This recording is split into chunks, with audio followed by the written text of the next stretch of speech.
And without further ado, I would like to invite Professor Shubhashish Gangopadhyay, who is the Dean of School of Liberal Studies at UPES, to say a few lines about the School of Liberal Studies and also this lecture series, which we call SoLS lecture series. And I would also like to introduce Professor Meghna Sabharwal, who is the department head at the University of Texas, Dallas, in the Public and Nonprofit Management. And she will introduce SASPA, which is the South Asian section of the American Society for Public Administration. And then it will be my pleasure to introduce Professor Jeannine Relly, who is our speaker this evening. Professor Gangopadhyay, over to you. Thank you, Himanshu. It's really a pleasure and a delight for me to welcome you to this SoLS lecture series. And I would like to thank both Professor Relly and Professor Sabharwal for spending their valuable time with us. The lecture series has been conceived and implemented by Himanshu Jha from political science and Rohit Dr. Roy of history, both at the School of Liberal Studies. And what we try to do in this lecture series is bring leading global scholars from various disciplines to share their views and generate new ideas for humanities and applied social sciences. It is really a sort of a flagship lecture series for us, because through this we are trying to posit not only School of Liberal Studies, but also the ideas and the sort of issues and problems that society faces and is going to face as we are transforming. Because thanks to technology, thanks to social media, thanks to global politics, things are changing rapidly around us. And this lecture series is essentially to pick other people's brains, as well as introduce to those who are following us to the type of things that we're interested in. Since we're running short of time, I will not go any further and instead hand it over to Professor Sabharwal to talk about SASPA. Thank you, Thank Jenny. you. Thank you, Professor Gangopadhyay. A very good evening to everyone, and I'd like to thank Professor Jha and Professor Roy to invite me to co-sponsor this inaugural lecture series by SoLS. And so I'm Meghna Sabharwal. I'm a professor in the Public and Nonprofit Management program at the University of Texas at Dallas. And I'm also the co-founder of this newest section, ASPA. ASPA is the American Society for Public Administration, as Professor Jha mentioned. It is more than 50 years old as an association and has various sections.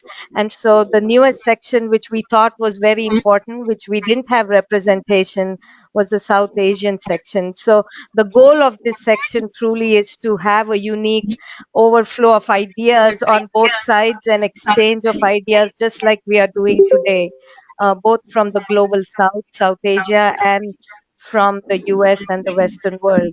So I'm very glad. I'm going to put the link in the chat. If anybody is interested to join the section, feel free to reach out to me. I'll also put my email, and I'm very happy that we can co-sponsor this event. And the speaker is a dear friend and colleague of mine, a renowned professor in this area. So, Professor Relly, over to you. Thank you so much, Dr. Sabharwal, Professor Jha, and all professors. And maybe Professor Jha has to introduce you. Okay. Yes. I think before we get to your talk, Jeannine, I think it would be good to introduce you to the audience. It is indeed my pleasure to host you today for this SoLS inaugural lecture series. Professor Jeannine Relly is an associate dean for faculty affairs for the College of Social and Behavioral Sciences at the University of Arizona, which is a research-intensive university. She's a professor of journalism and also serves as a director of global initiatives for the school's Center for Border and Global Journalism. She holds a courtesy appointment with the School of Government and Public Policy. Professor Relly was a Fulbright research scholar in India from 2016 and 17 and served on the Fulbright specialist roster between 2015 and 2022.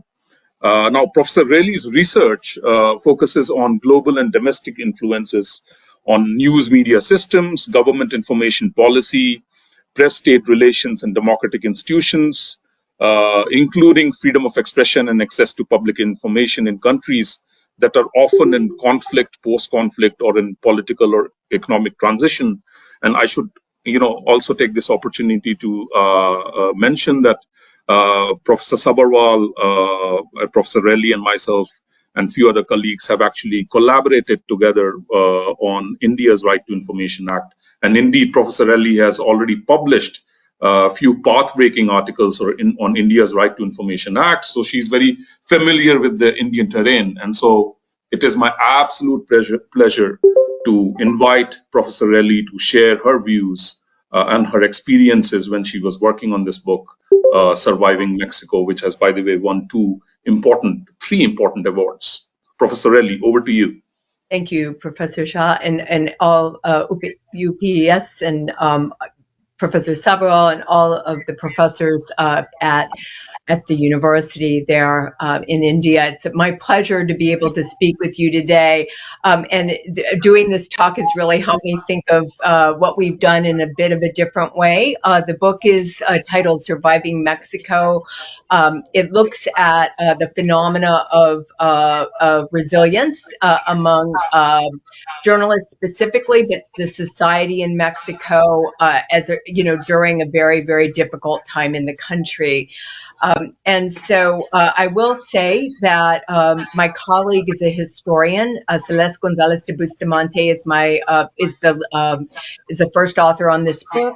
But we were great collaborators because she is a historian and I have a very interdisciplinary approach. So I looked at in chapters in the book that I worked on, looked at trauma and resilience. We looked at government from the political side, from the bureaucracy side. We looked at civil society, and then how all of these, and then transnational organizations, organized crime, and then intergovernmental organizations like the UN, and how they interacted with this issue in Mexico. Next slide, please.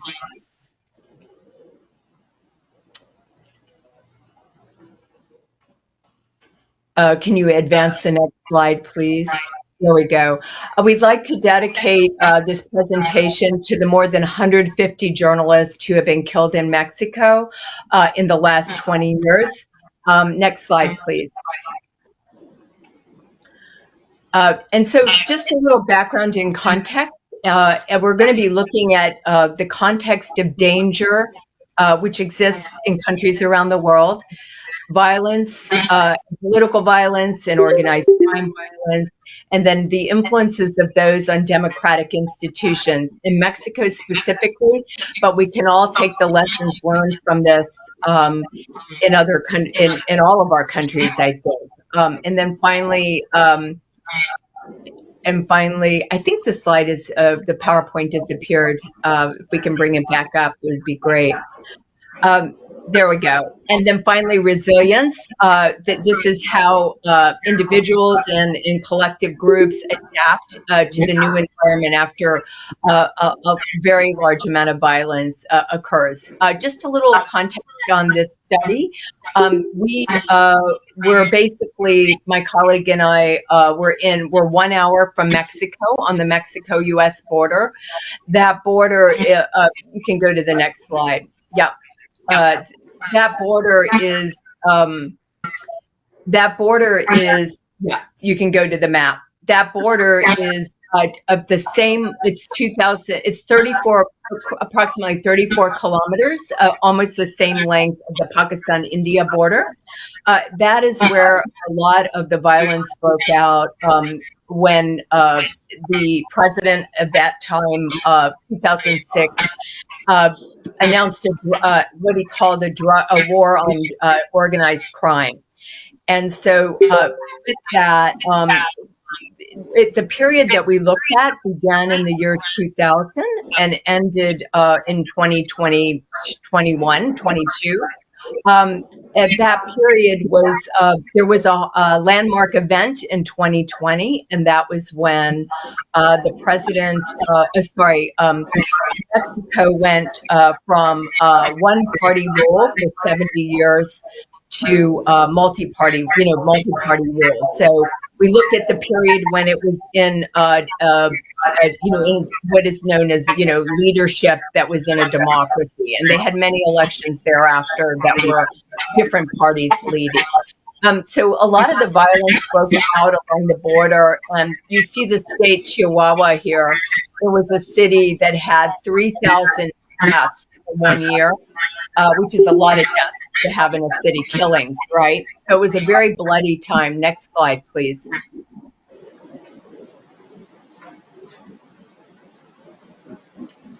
There we go.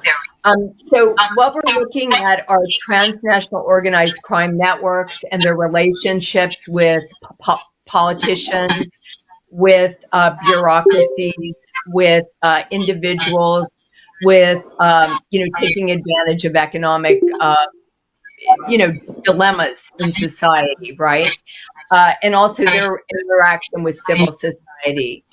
In Mexico itself, more than one journalist is killed a year, and they often are killed on the peripheries of the country. So if you think of U.S. or you think of India or other countries, it's important to look at what this phenomena is.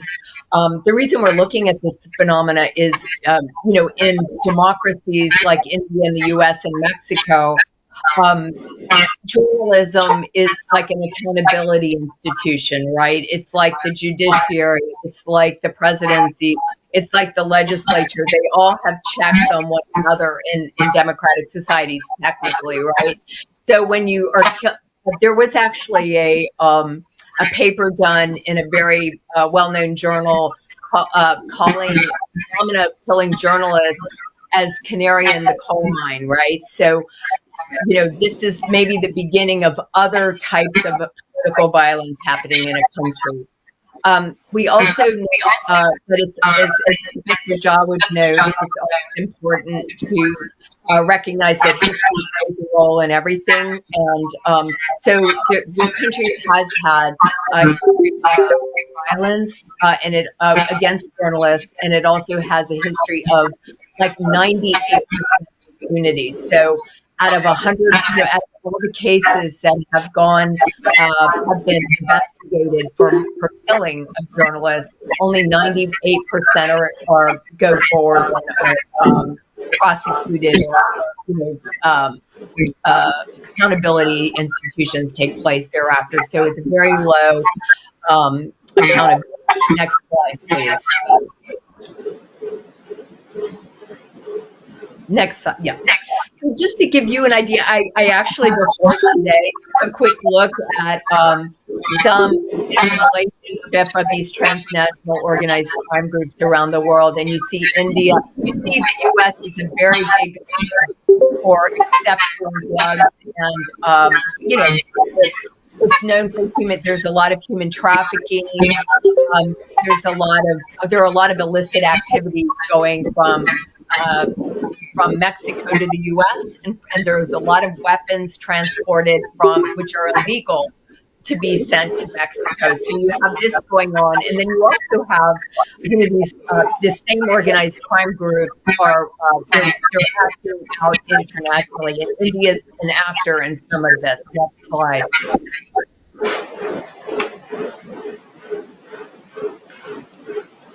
So just contextualize all of this. If you look at the murder rates by country, you see Mexico is right below the U.S. here. It's bright red. And if you look at India, it's more purplish like the U.S., right? Murder rate and the homicide rate in Mexico is 29. India is like 3, a little over 3, and U.S. is over 4. And there's a lot of violence in the U.S., but it's still a fraction of what it is in Mexico. So this is the context. Next slide, please.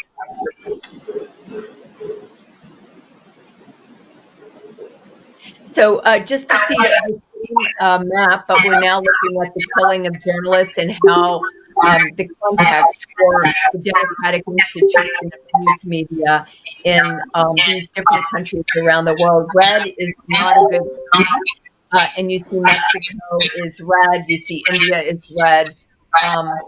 I will say in 2020, the last year, India and the U.S. only had like one, not only, it had one killing of a journalist. In India, one was undiscovered.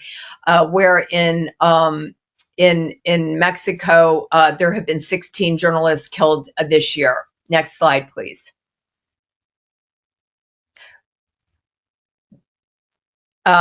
So that's the list of journalists who've been killed. Next slide, please. So in looking at this phenomena of the democratic institution of journalists being killed, and in the 20-year period when Mexico has experienced what is known as sort of political democracy, with at least at the presidential level, with multi-parties being able to be elected, you can see where this silencing news media in certain parts of the country. So this is not ubiquitous. It's certain pockets that it's much, much worse. And the political violence and organized crime violence is, dozens and dozens of politicians are killed a year there. So it's not just this phenomena with journalists, but if you think of journalists being an accountability institution reporting on what's happening in society, you can see how it would be a big issue. Next slide, please. So what we, the very first narco or organized crime killing in Mexico is in 1984. Next slide, please. You can see why it's important to look at these phenomena over time, because this many people have been killed, journalists have been killed in that period of time. That's a lot of people. Next slide, please. So looking at the organized crime, and I tried to see what U.S. and India looks like on this front, but there are at least 16 criminal groups operating in Mexico, and they are a very dominant force in many, many of the states. And so as you can see, what happened in the year 2000, that when Mexico, became multi-party rule and not one-party rule, is that the old rules of the game with the government at the political level, with organized crime, it used to be just a handful of dominating organized crime groups, which used to be called narco trafficking organizations or cartels. And we're not calling them that anymore because it's not just narcotics or just drugs, right? It's human trafficking, it's antiquities, it's weapons, all sorts of things, oil, that are trafficked. So these organizations, when the political climate changed, they began fighting with one another, and they began fractionalizing. So this is 16 major groups, all kind of tugging it out together, some with deep, deep brutality. And, we get into a little bit of that in our book. People, the reporters covering dozens and dozens of deaths in a day, people getting boiled alive, really horrible, brutal things. Next slide, please.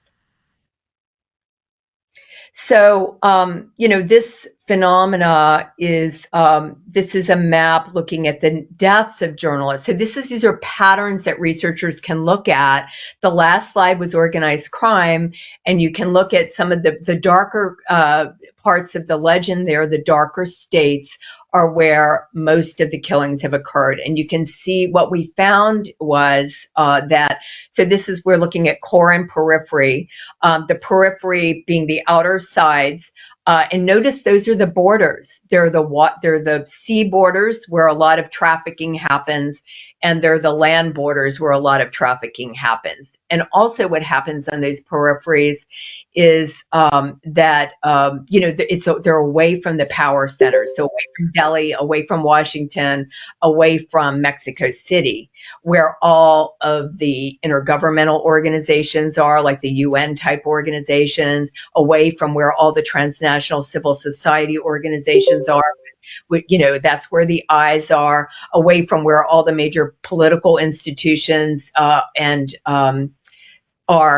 And so that is so those folks working on the periphery in politics, in news media, which some would argue is a political institution, some would say a societal institution.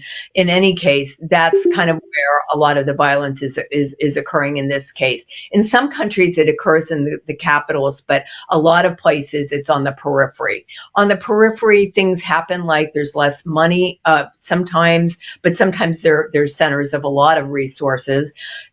You will find because they're under-resourced, there's sometimes these things happen in small towns where people can't go for therapy. There are eyes on journalists everywhere. There are eyes on everyone. These organized crime groups are everywhere. Next slide. So moving along here, the study is not just about numbers. We did look at individual cases, and part of what we looked at was resistance. And you see on the right side there, this journalist was killed in a state where there were many, many, many killings. It's an oil-rich state, so that gives you a clue.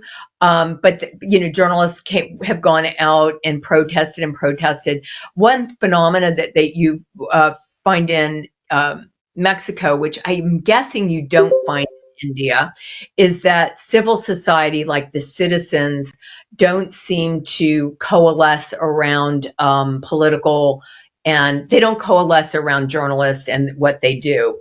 They don't always support them, and that's because of a long history, an old history, when there was a lot of corruption between politicians and journalists. But in the last 30 years, Mexican journalism is become very amazing. Next slide, please.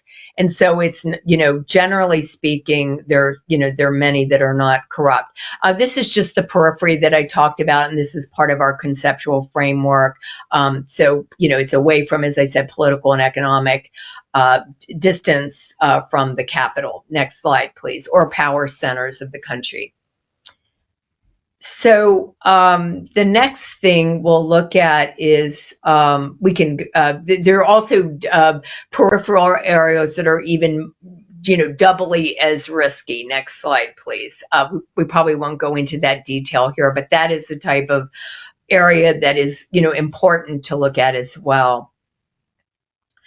Next, yep, there we go. So we looked at resistance and how it affected resilience. So resistance in everyday ways, by defying authorities, by not taking bribes, by moving news to another part of the country, by leaving a place. And then collective resilience is journalists and other civil society coming together to support one another. And this has really been a crisis. Next slide, please.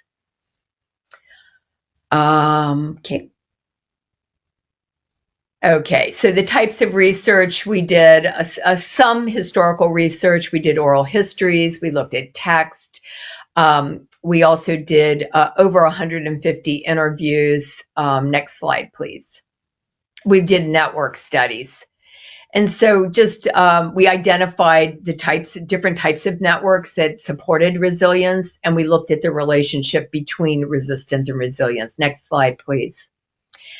So an interesting area that came up was, we also looked at political administration. So each colored area in each 6-year term is a presidential administration. In Mexico, you can only serve for 6 years as a president, and you'll see that it really didn't matter what administration was in power. The light bars are the old administration before the 2000 election, and then the rest on the right. You can see the number of deaths, which are what are in those bars, the deaths of journalists. It's up and down, and it doesn't seem to matter that much with the administration. Next slide, please. So we, in any of these types of studies, this is taken from, an adaptation of some political scientists, international relations scholars, Kakin, Sicking, and Rees, where we looked at the press and their relationships with domestic NGOs, the government, transnational organized crime groups, other countries, transnational NGOs, and then intergovernmental organizations like the Organization of American States, the UN, all the UN bodies and so forth, and how they supported the press or worked against it. Next slide, please. And the model also looked at the pressure that was placed on the state. The government of Mexico, by civil society, by organized crime, by transnational organizations. I mean, there was a lot. There has been millions and millions of U.S. dollars, spent on this phenomena. And if you look, I don't know the Mexico context on this. U.S. certainly hasn't done this, but in Mexico, they amended their constitution to protect human rights defenders and news media during this period. There was a lot of lobbying going on to do that. They also changed laws. They put in protection agencies, and all of this while the country had a model right to information law. I know that a lot of countries look to Mexico and India for their right to information law. So you have these really phenomenal, democratic institutions playing out at the same time. All of this other type of stuff is going on in this, what is called by some flawed democracy. Next slide, please. So, basically, collectives and networks is part of what we looked at. Next slide, please. And you'll see, this is just one project. I think it's interesting to look at what happens in countries neighboring when there's an explosion of violence. Next slide, please. You'll see sometimes there's investment. This is one organization, the map there. You'll see one organization is in the funding of civil society organizations around the country. Previous slide, please. You'll notice, lots and lots of funding. And this is just a couple $1 million by one organization. So the money comes in from another donor country. In this case, it was the U.S. The money goes to one big transnational NGO, in this case, Freedom House. We all know Freedom House.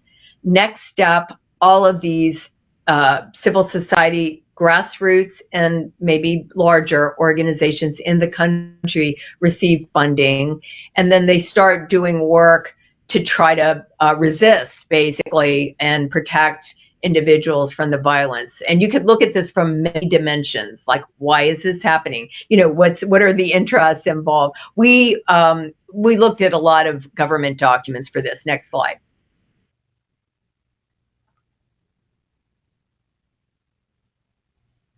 And I'm not going to go over this, but I'll just say that we were able to, through the pattern. Can't you access the camera? I mean, দেখতে পাচ্ছি, but access the camera.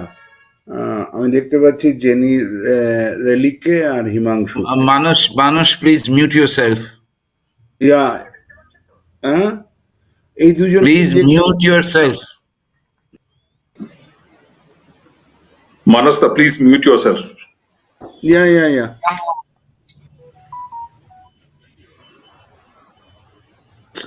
Sorry, Jeannine. Go ahead. No, my pleasure.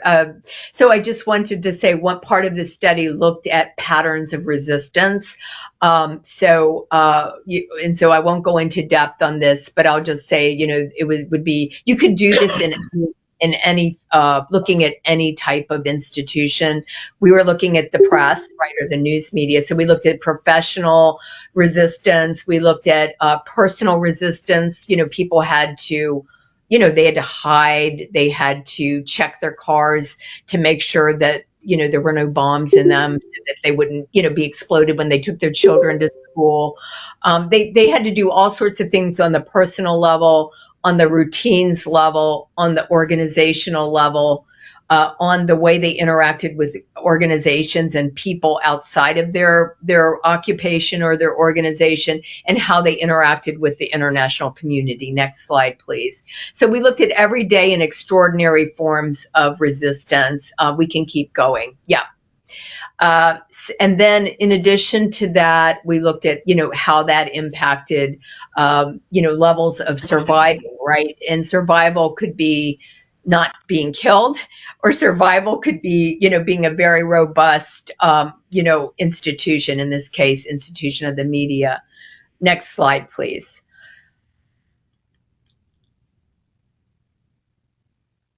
And, this is just an example of one organization's work around resilience. Next slide, please. Basically getting together and trying to make up a game plan. This is also, and so this is another form of resistance. As a journalist in that picture who's been killed in the Spanish for Justice. Next slide, please. And this is an example of, we looked also at news media organizations and their culpability, because there was a history of relationships among some of the largest news organizations in Mexico and organized crime. Prior to that, it had been narco trafficking. And so what happened, the situation was at such a crisis point that other governments, were funding. Big donors were funding. They funded this mesas, as tables, and they funded. They flew all of these journalists multiple times to training on digital security.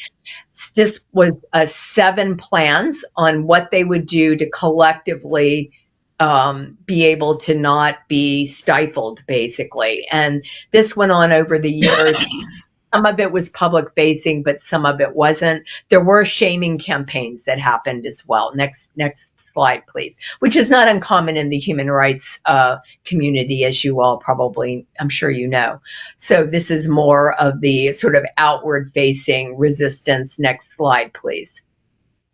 So there were massive protests across the country regarding the violence.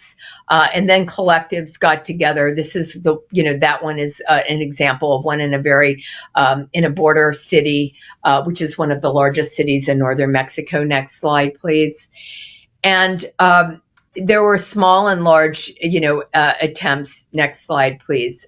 At basically trying to have a public showing of, we're not going to be killed or silenced by this. So the findings on the next slide show that that there is a relationship between resisting and resilience. That sometimes resisting can influence, whether there's resilience or not, and acts in some societies of collective resistance, which may be, sometimes it's just getting people together and fostering solidarity, that can in the long run. You see this in countries where there are genocides, this collective group of people coming together to support one another to get through. We find that there is even often growth beyond resilience. Next slide, please. Resilience in some circles is not necessary. It's considered a kind of a threshold area, not really sufficient. And I think that'll do it for now. I think we can, we can discuss or be open to questions. But I want to thank everyone for your attention and, for listening to this presentation. You can see that it's really an issue that is these issues in societies involve, you can't really look at it from one dimension. You can, but it's ideal really if you take a 360 and look at all the different actors and institutions that are involved, because this type of thing doesn't happen. If you think a journalist killed or 2 journalists killed a month in a country, in a democracy, it doesn't happen in a vacuum, right? There are this and not prosecuting people or not going forward and trying to figure out what happened doesn't happen in a vacuum. So, what we found, and I'll finish out here, is, on the bureaucratic level, a lot of government of people are, they're very low paid, right? So they are targets for bribery and being, and sometimes in many cases, they will be killed if they don't participate in this sort of collective organized crime activity. And so you have, you have institutions changing laws, changing policies, but if the economic incentives are not there, I'm sorry that I'm focusing on economic incentives, but in some places that's what matters. Political will, political will is important, but it's not everything, as we all know. And I know with the access to information, or the right to information law in Mexico, there's, similar sort of parallels with, I know, it's certainly the violence against, it's been more than 100 people have been killed, right? In the period since 2005, when the country had its right is 2005 when the right to information law was adopted in India. So there have been collective actions in India around that, right? And networks of groups, calling those actions out. I mean, that's part of what's kept the right to information in the forefront and on people's minds in India. And so I think you can see parallels, and the same in the US, with other areas where you see collective work, making a difference and keeping institutions more resilient than they would be, right, if everyone was silenced. So I think that's all I have. I don't know if any of you have any questions.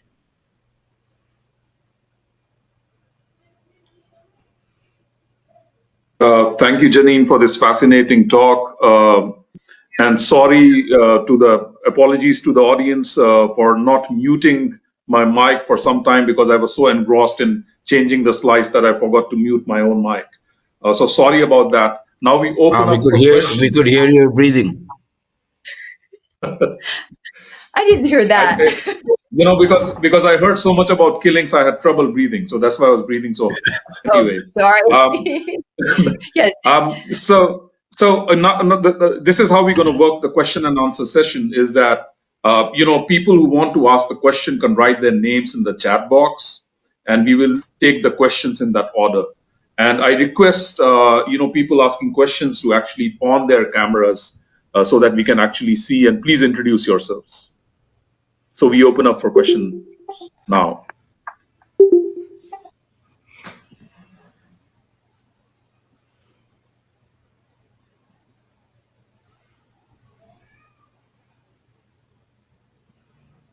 May I ask a question?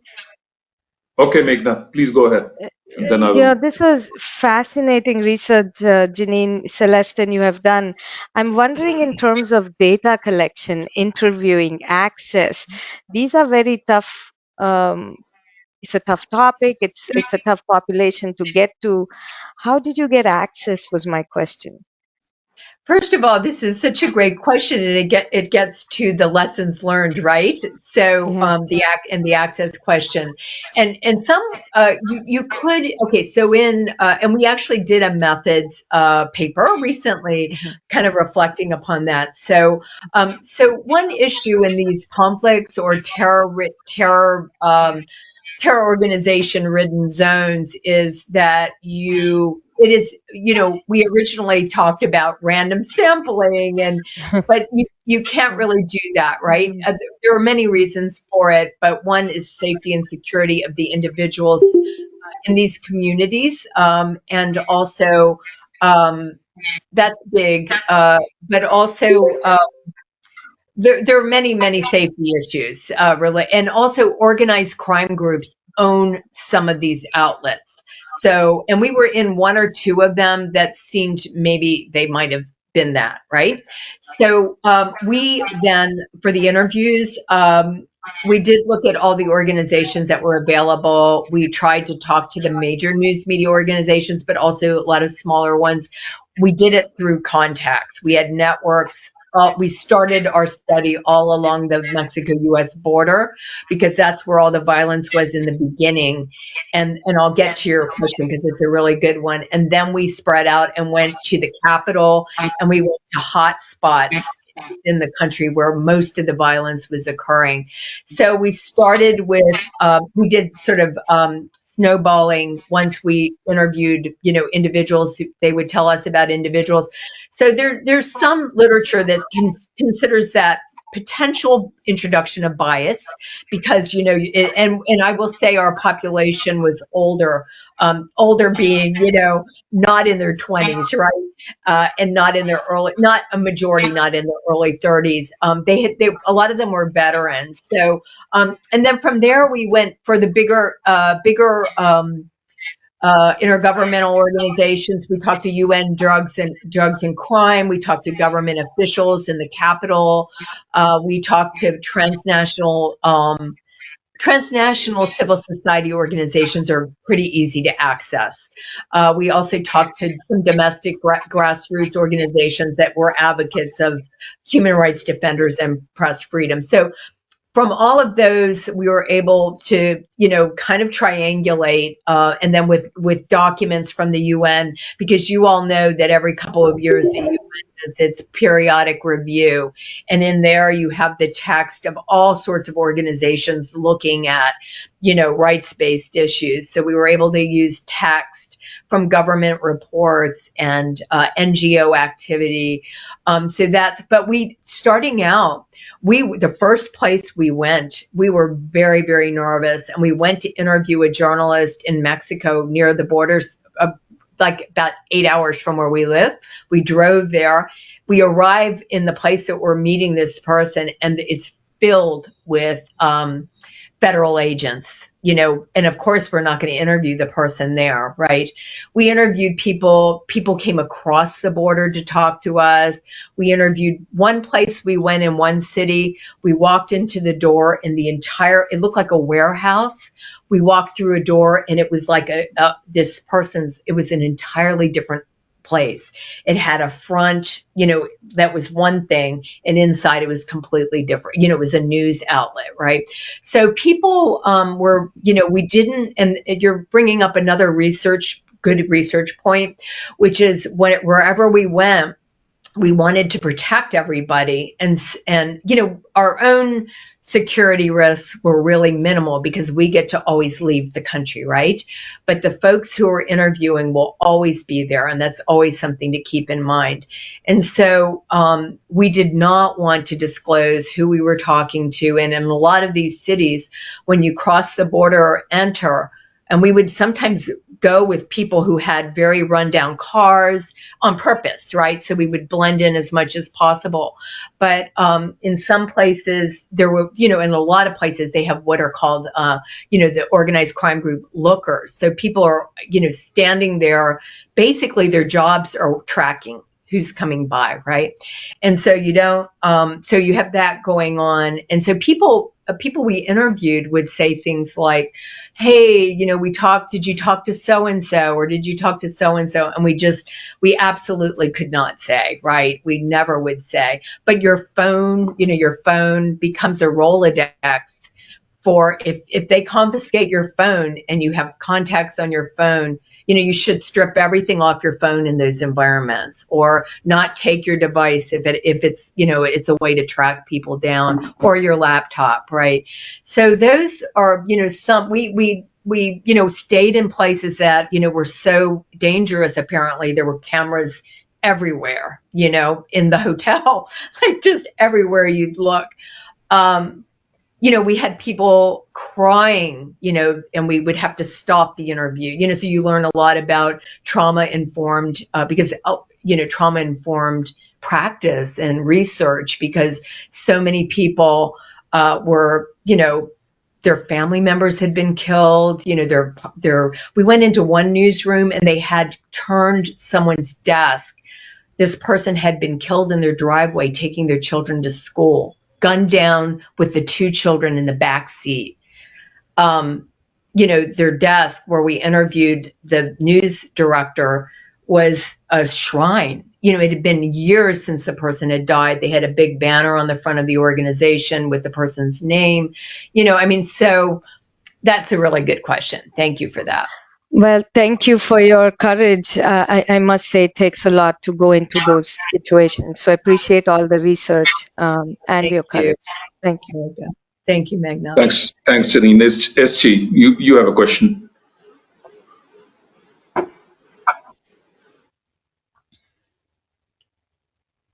SG, you are mute. Sorry.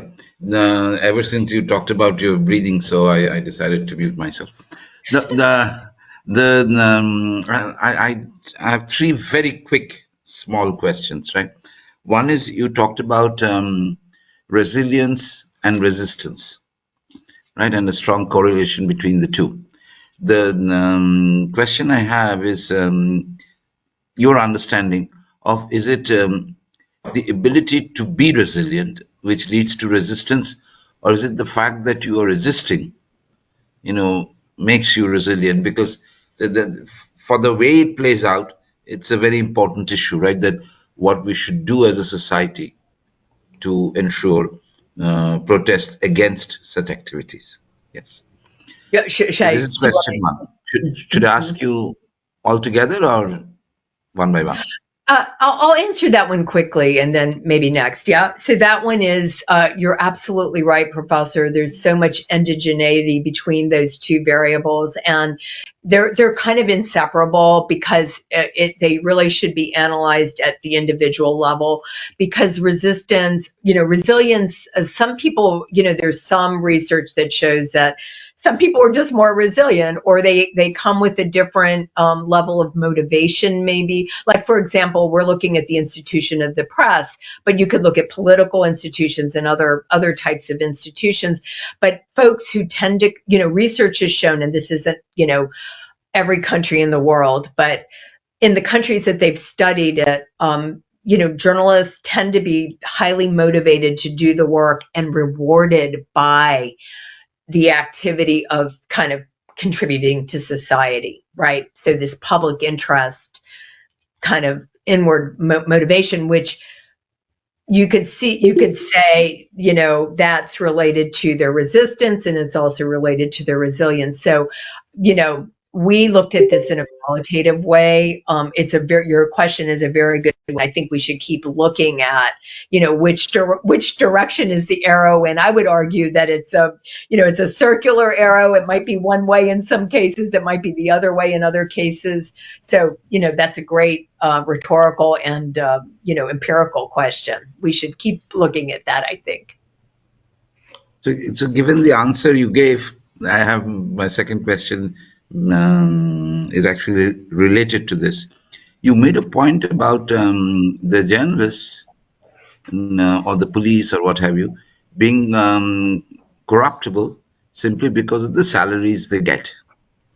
Now, I'm an economist by training, and in economics, there is always a price, right?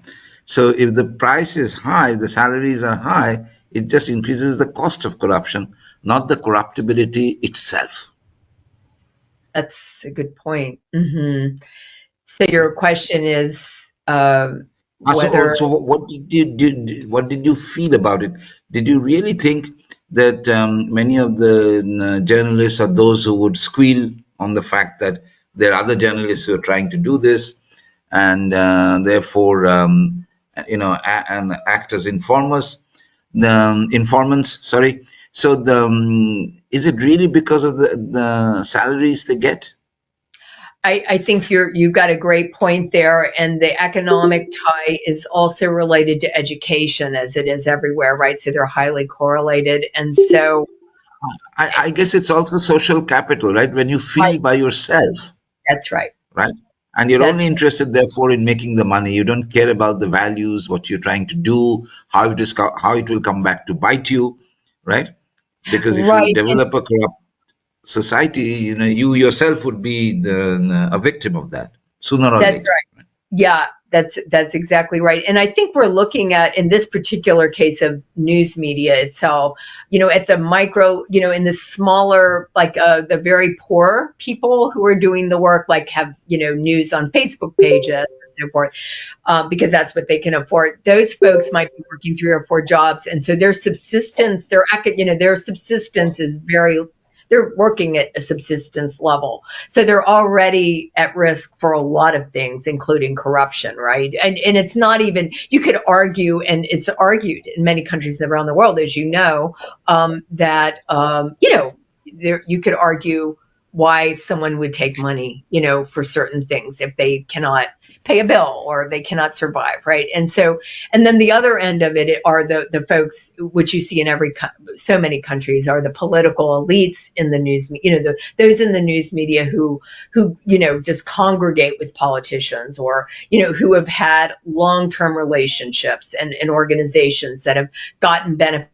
There's a whole thing in Mexico in terms of corruptibility. The government is historically had been one of the largest advertisers for news media, particularly the text media, or print media, as it used to be called, And so you have government pulling back. If you do accountability journalism and report on corrupt acts by government, no more advertising, kinds of issues going on as well. So there are a lot of intervening factors, and so the question is whether corruption is fully related to the economic situation. And I think probably not. You've got history, you've got pattern behaviors. I think you're right. It's a very complicated picture in most places. Yeah. If Himanshu allows one last quick question. It's this, relationship, because if I look at Egypt, where journalists are, jailed for going against the government, whereas in Mexico, the examples that you gave were going against the government as well as, I'm sorry, you did not say going against the government. You hinted at it, but did not talk about it. You talked most about the gangs of the cartels, right? So do you think that the vulnerability of journalists in these two instances are very different, or are they the same? Obviously, if you have where the gangs operate in Mexico, there is a failed state, so they are like the state, right? In other words, so because they have substituted the state. Right. So anyway, your thoughts on that? No, I think you're right. So, that they are kind of, they're really interesting cases, and I would agree with you. Or I would say they're not most different cases, but they're surely, in Egypt, clearly it's an authoritarian situation.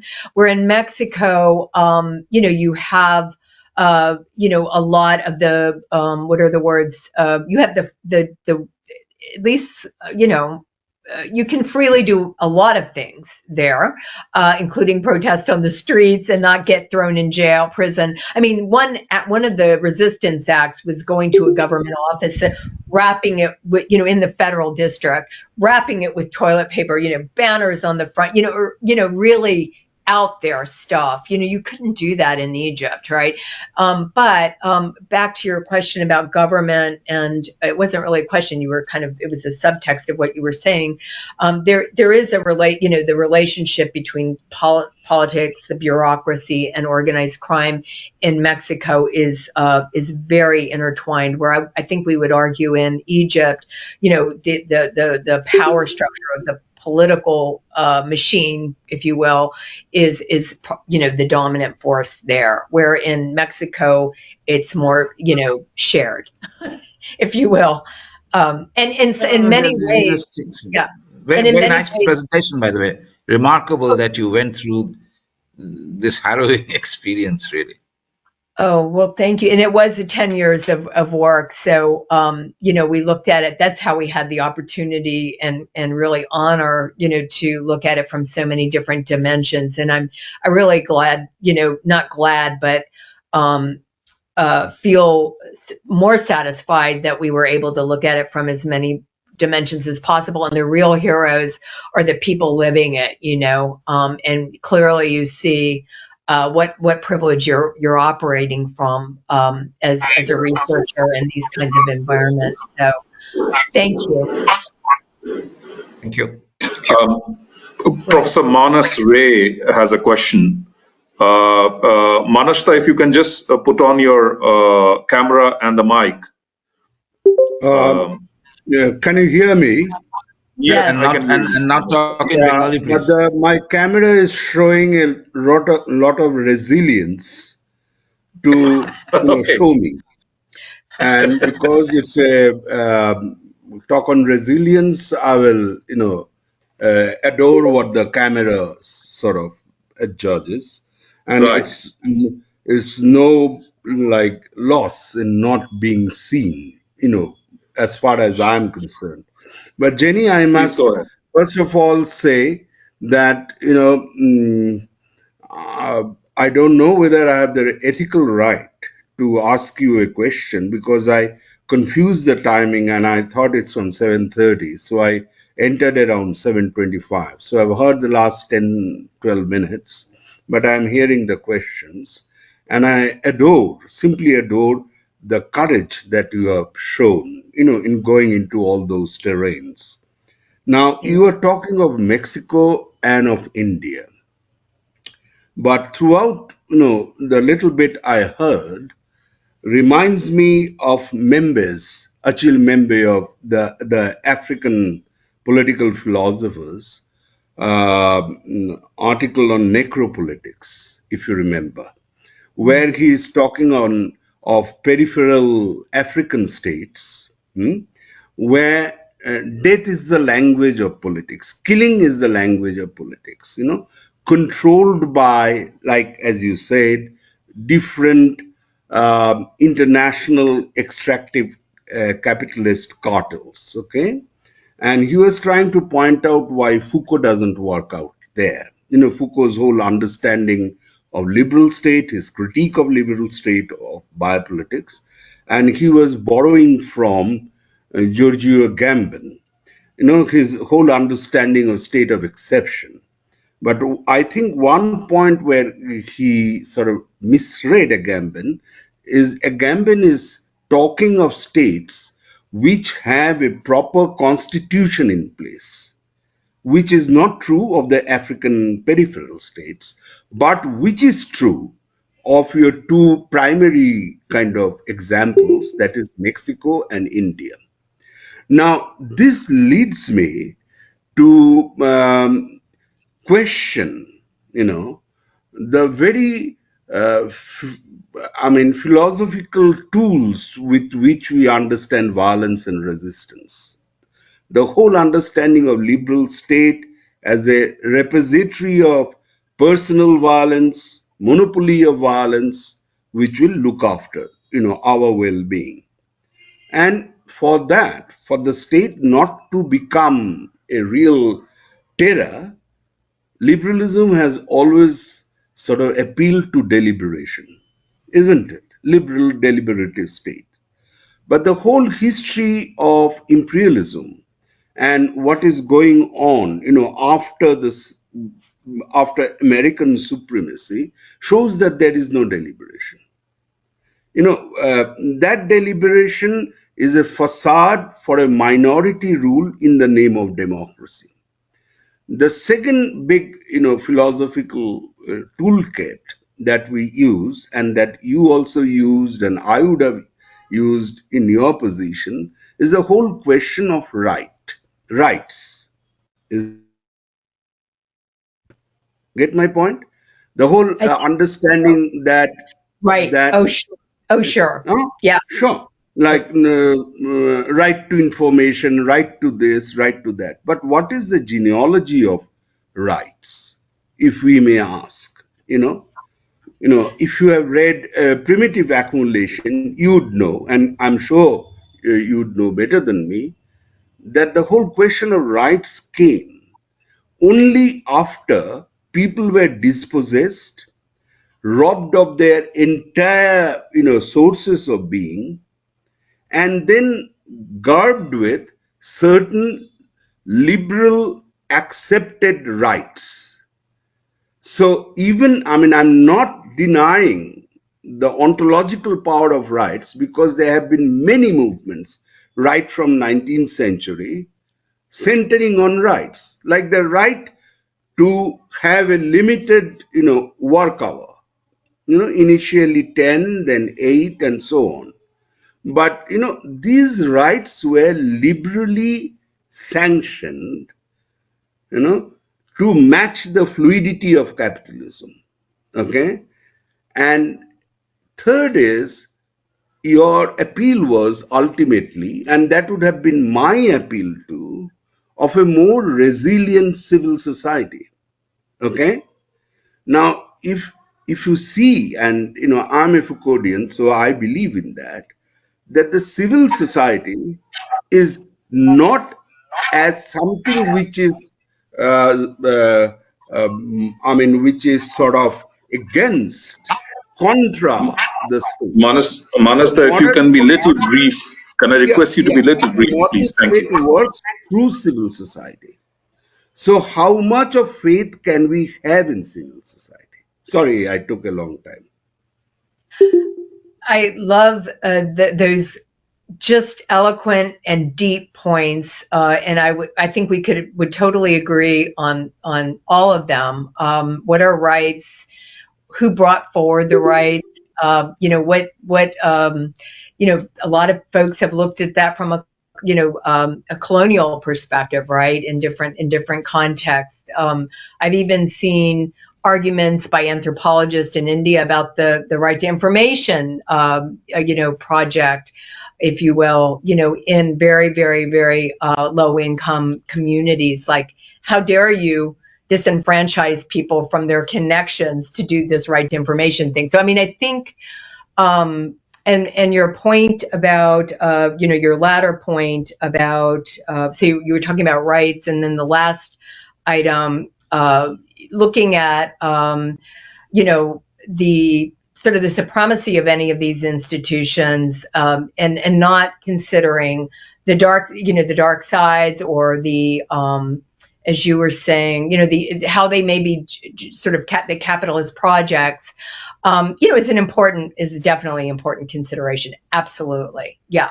I think it's easier to argue for the rights in really, sort of in situations that are like bloodbaths, where people are just, and there have been looks at, this institution, specifically news media or press or journalism, in, highly violent societies, and your point was like, why, who's creating the violence too? That's another very important point. But back to the, and there is a story on that, and that could be another talk. But it is important to look at, basically, surviving is critical in these environments, and so if you don't look at looking at news media, and are they just a product? Are these deaths just a product of a very violent environment? And there have been actually quantitative studies that looked at that and separated them out and said, no, actually not. They looked at data and directional influences on the situation, and whether news media was just a product of deaths were just a product of the violence. And I've seen at least 2 studies that have said no. But anyway, that was a way roundabout of some very interesting comments. Thank you for those. Thank you too. Thanks, Jeannine. Are there any more questions? If not, can I take the liberty of asking a question myself? Yeah, no, thank you. Mine too. Yes, very interesting work, and of course I am familiar with this work, and I've heard you talk about it in different places. But my question is about the model. At one point you were talking about the boomerang model and the spiral model, which I have kind of somewhat used in my work as well. And the boomerang model, the Keck and Sikkink and Riese and Sikkink are actually talking about a lot about norms. And so I was wondering, the collective action that you are talking about, whether there was some kind of a norm diffusion which was happening when this boomerang effect was taking place, where the activists or the journalists from Mexico were actually getting in touch with their global counterparts, and it was coming back to Mexico. So what kind of diffusion that was happening at the local level, whether you comment on that. That is one. And the second, whether the Mexican journalists were just passive receivers of these norms, or whether they adapted it according to their local conditions, the local networks, and so on and so forth. That's great. That's great. Thank you. Well, yeah, thank you. So as a student of or a scholar of institutions that you are, Dr. Jha, looking at these patterns and these relationships with the intergovernmental sphere, the sort of that environment, transnational organizations, politics, local, and national grassroots work, norm diffusion. These patterns do play out, and we wrote a monograph where we looked at that, like how. So indeed, it's sort of similar stuff that you see everywhere. In this case, the UN type, so the sort of the supersphere folks did get involved because they were seeing crises in a number of countries related to this violence against, news media, which some of the economists here would understand, business, global business, domestic business doesn't like to operate in a vacuum. So there are these forces of wanting to minimize risk, and news media report, and they show us what technically is going on in a place, or one particular perspective on it. And so that's sort of the interest. So there are all these different interests to answer your, that are coming together around this one issue, but they are for different reasons or different rationales. And in terms of norm diffusion in the country, indeed, so Mexico's, the journalists and the individuals living in the country are very proud people. They understand their history very well. They're very intellectual. They certainly in their own way, and they're very aware of their history, way much more than their neighbors to the north in the United States. They know their history, and so they indeed incorporated these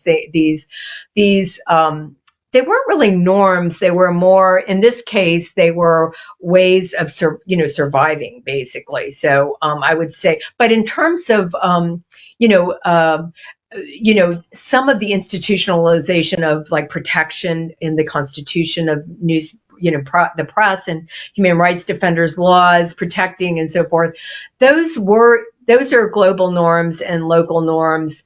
But they were the norms. They were trying to put it on the books. But like we know in many, many countries, you can have laws on the books. Those are formal institutions. And in that spectrum that we looked at, the spiral model, we saw that they were setting up these institutions, and just massive efforts, but the actual, implementation of those institutions was weak and failed in many cases, right? They were corrupted and changed and ignored or used, but not in the same way. Like offices that would protect journalists, send them bodyguards, send them bulletproof jackets, send them guards, put lights up.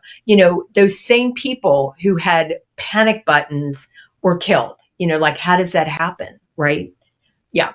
So a lot of the institutions were put in place, but things, the outcomes, you never know, right? You have all these externalities that are unpredictable or negative. Yeah. But there's a lot of good happening. I want to end on that note and just say it's incredible what a society, so much more vibrant in so many ways than the US, I would say. There's so much going on in Mexico that's interesting. That's, this is like, it's an example of carrying out everyday life and sophisticated life and simple life, with all of this going on. So, and it's also meteoric, so it comes and goes. It's not the same every day. And that's, as researchers and as consumers of news or information or research, it's so important for all of us and for us ourselves to recognize that this is not a cross-sectional situation. It's constantly changing. Yeah. Thanks, Jeannine. If there are no more questions, we will call it a day. It was indeed a pleasure to hear your talk and learn more about your research. It was a fascinating and revealing talk about 10 years of research that you have done, and it's actually instructive for some of our own faculty and graduate students that are in the audience. I also thank the audience who patiently waited, even though we were little delayed in starting the session. So thank you, everyone, and special thanks to Professor Meghna Sabharwal, who agreed to collaborate with us on this talk, and Professor Gangopadhyay, who at the very outset talked about SoLS and the SoLS lecture series. So thank you so much. If I may just say, I want to commend you all for the series, for the ideas outside of the classroom project, and also your program, which is clearly interdisciplinary and looking at things from every angle. What a great way to learn, right? We're all learning together. Thanks, Thank Jeannine. you. Thank you. Take care, huh? Bye-bye. Thank you. Bye-bye. Bye. Thanks.